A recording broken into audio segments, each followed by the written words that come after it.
Domani la Chiesa cattolica e ortodossa festeggiano Santa Lucia, la martire nata a Siracusa nel 283 e uccisa ai tempi delle persecuzioni di Diocleziano nel 304.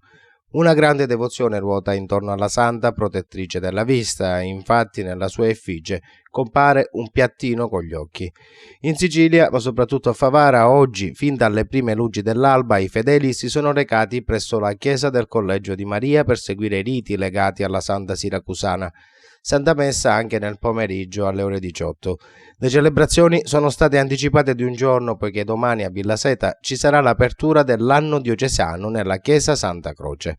La devozione di Santa Lucia appare anche sulle tavole dei siciliani con la tradizionale cuccia, una zuppa a base di grano saraceno che a seconda delle zone assume diverse varianti. La cuccia vuol riprendere la storia legata alla carestia che colpì Siracusa nel 1646 e che venne placata da una nave carica di frumento che approdò in porto proprio il 13 dicembre.